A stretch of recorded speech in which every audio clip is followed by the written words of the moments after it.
Virat chilli powder అన్ని రకాల వంటలకు పచ్చళ్లకు సరైన chilli powder. No colour no chemicals. తర్వాత అమెరికా సాటి లేని మేటి దేశం, ఆర్థికంగాను సాంకేతిక పరంగాను సైనిక పరంగాను. అమెరికా చాలా మేరకు బాధ్యతగా వ్యవహరించింది.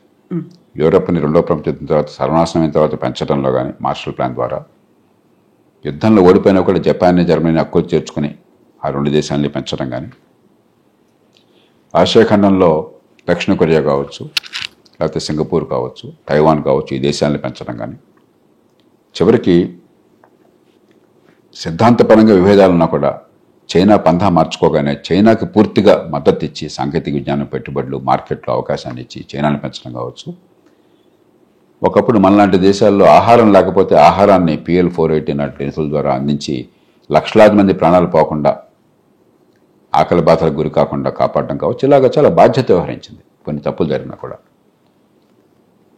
ప్రపంచ వాణిజ్య సంస్థని పెంచింది అమెరికా. అంతర్జాతీయ వాణిజ్యం ఉండాలి, వస్తువులు సేవలు అందరికీ ఏది బాగా మన్నిక ఉంటే, ఏది తక్కువ ఖరీదు అందరికీ అందే ఏర్పాటు ఉంటే ప్రపంచం అంతా బాగుపడుతుంది. మనం గిరి గీసుకుని గోడలు కట్టుంటే అందరం నష్టపోతామని చెప్పని గట్టిగా వాదించింది అమెరికా. నచ్చ చెప్పింది అమెరికా. మనలాంటి దేశాలని మీరు ప్రపంచ వాణిజ్యంలో భాగస్వాములు కానీ ప్రోత్సహించింది అమెరికా.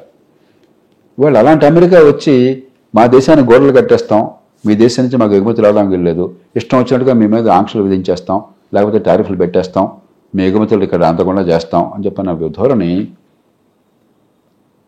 ఒక రకంగా ఒక బలమైనటువంటి గోండా ఆయుధాలు పట్టుకుని బలహీనులందరినీ కూడా బాధిపరుస్తాను రాబడని చెప్పినట్టుగా ఉన్నది. దానికి సులువైన పరిష్కారం స్వల్పకాలంలో లేదు. ఎందుకంటే అమెరికా ప్రపంచ మార్కెట్లో దాదాపు 20% అమెరికాది, 25% అమెరికాది.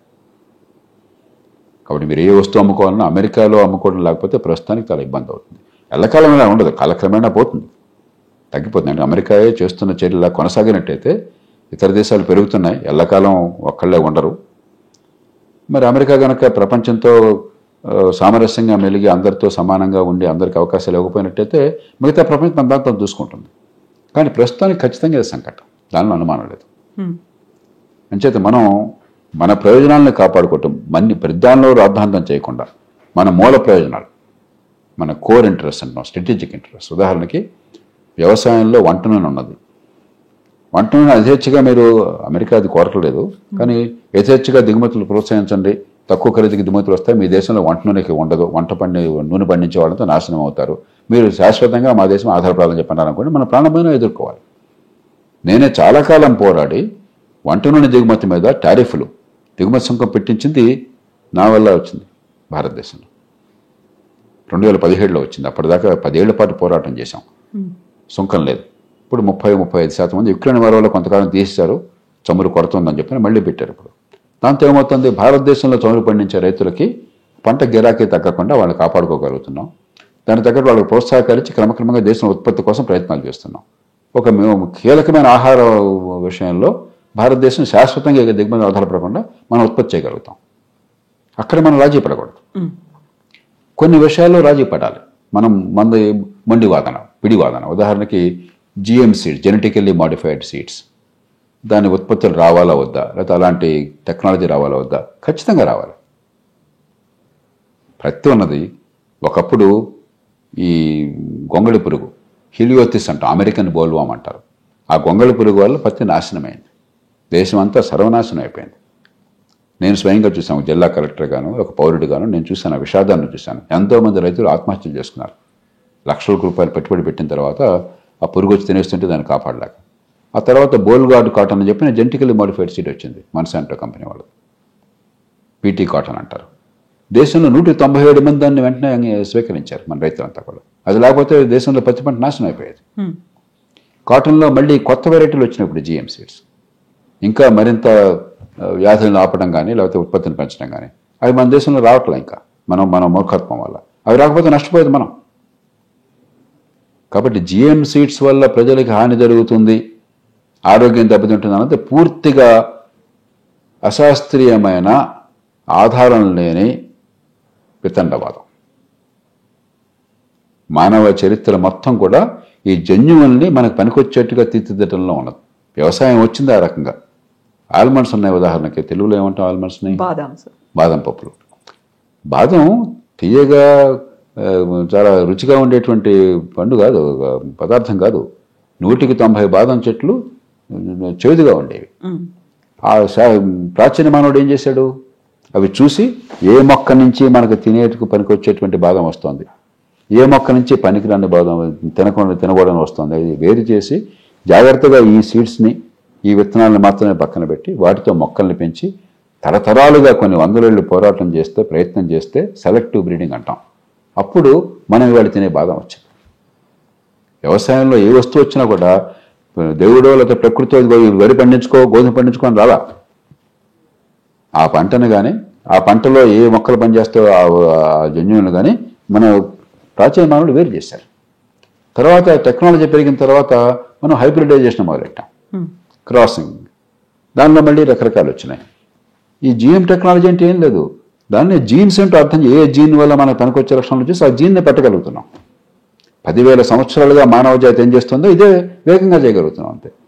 దాన్ని అడ్డుకోవడం ఏమిటి? మూర్ఖత్వం తప్ప. కాబట్టి ఓడిపోయి వ్యవహరించాలి, మన ప్రయోజనాన్ని కాపాడుకోవాలి.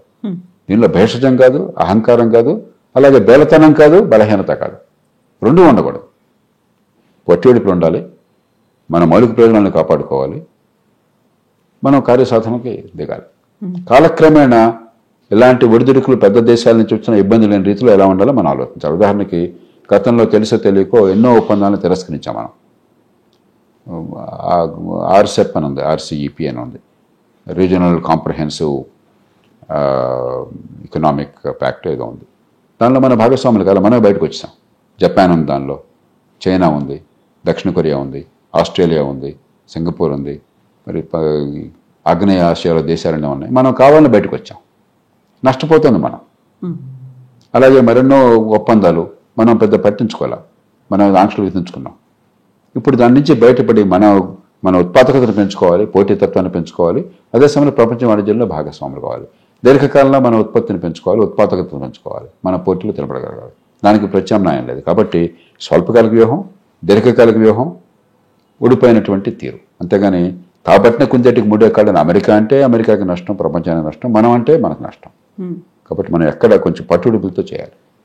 ఇక్కడే మనం వ్యవసాయం గురించో మిగతా వాటి గురించి మాట్లాడుకున్నప్పుడు మన దగ్గర ఉన్నటువంటి మేధో సంపత్తి అక్కడికి వెళ్ళిపోయింది అనేది గతంలో కూడా ఒక మాట అన్నారు. ఎవరైతే భారతీయులను తీసుకొచ్చుకుంటారో వాళ్ళకి ఎంప్లాయ్మెంట్ ఇస్తారో వాళ్ళకి సంబంధించి టారిఫ్లు, సాంక్షన్లు విధిస్తామనేది. ఆ తర్వాత చైనాలో భారతదేశంలో పెట్టుబడులు పెట్టడంతో పాటుగా విద్యార్థులకు సంబంధించి, ఎంప్లాయ్మెంట్కి సంబంధించి ప్రతి దాంట్లోనూ ట్రంప్ మనకి చెక్ పెట్టే ప్రయత్నం చేస్తున్నారు అని. అంత భయాందోళనకు కూడా ఆస్కారం లేదు.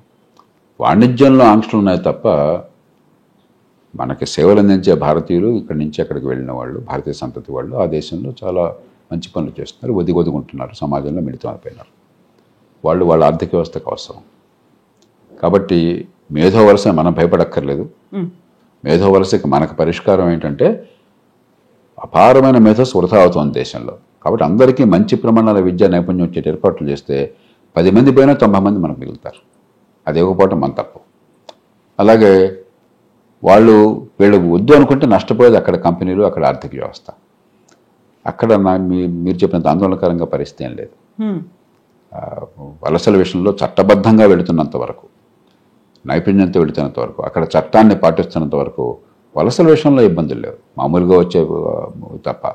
కానీ వాణిజ్య విషయంలో ఖచ్చితంగా చాలా తీవ్రమైన ఆంక్షలు, చాలా దురుసుగాను, తీరుతేను లేకుండా ఆర్బిటరీ అంటాం. ఏదో లేడికి లేచిందే పరుగులాగా ఆ పొరలో పుట్టిన బుద్ధి ఏది పుడితే ఆ క్షణంలో అది, రేపు పొద్దున మళ్ళీ మనసు మారిపోతుంది, పూర్తిగా ఇంకో బాధ్యత వస్తారు. కాబట్టి దీని నుంచి ఒడుపుగా మనం తీసుకోవాలి. ఉదాహరణకి 25% ఏమో టారిఫ్లు అన్నారు, ఒప్పందం ఏదైనా కుదిరితే దాన్ని వచ్చేదాకా. ఇంకో 25% రష్యా ఆయిల్ కొంటున్నాం కాబట్టి అన్నారు. మరి రష్యా ఆయిల్ కొనకపోతే భారత్ కానీ చైనా కానీ నష్టపోయేది ప్రపంచం. ఎందుకంటే ఆయిల్ చాలా కీలకమైనటువంటి వస్తువు. రష్యా మొత్తం 11 మిలియన్ బ్యారెల్స్, 12 మిలియన్ బ్యారెల్స్ ఉత్పత్తి చేస్తుంది. ప్రపంచం మొత్తంలో 100 మిలియన్ బ్యారెల్స్ రోజుకు ఉత్పత్తి అవుతుంటే దానిలో 12% రష్యా నుంచి ఉత్పత్తి అవుతుంది. 12% అంత కీలకమైన ఉత్పత్తి కనుక మార్కెట్లో లేకపోతే ఆయిల్ ధర పెరిగిపోతే ప్రపంచం అంతా నష్టపోతుంది. ఆ ఉద్దేశంతో అమెరికా మనని కొనమని ప్రోత్సహించింది గతంలో. ఇదే అమెరికా మీరు కొనండి లేకపోతే ప్రపంచంలో ఆయిల్ ధరలు పెరిగిపోతాయని వాళ్ళు ప్రోత్సహించారు. ఇప్పుడు ఆంక్షలు ఉన్నాయని చెప్పిన కీలకమైన వస్తువుల మీద కనుక మనం కొనడం ఆపేస్తే నష్టపోయేది మొహం మీద కోపంతో ముక్కును మనం కోసుకుంటున్నాం. ఇది వాళ్ళకి అర్థమయ్యేట్టు చెప్పాలి. అయినా తప్పనిసరిగా ప్రస్తుతం మీరు ఆపాలి అని చెప్పంటే ఆపేద్దాం. మన కంపెనీ పోయింది ఇక్కడ కాబట్టి అక్కడ కొనుక్కుంటాం. ఆయిల్ రష్యా దగ్గర కొనుక్కోకర్లేదు. ధర పెరిగితే అందరికీ పెరుగుతుంది, మనకేం కర్మ. భారతదేశంలో ఒక్కడిగా అమెరికాకి పెరుగుతుంది, రష్యా మరి చైనాకి పెరుగుతుంది, ఇతర దేశాలకు పెరుగుతుంది. కాబట్టి మనం ఒడిపో వ్యవహరించాలి, అది వేరు చేయాలి. ఇక వాణిజ్య విషయంలో మిగతా ఒప్పందాలు ఇందాక నేను చెప్పినట్టుగా అక్కడ ఇచ్చిపుచ్చుకునే ధోరణితో మనం ఒక ఒప్పందం కావాలి.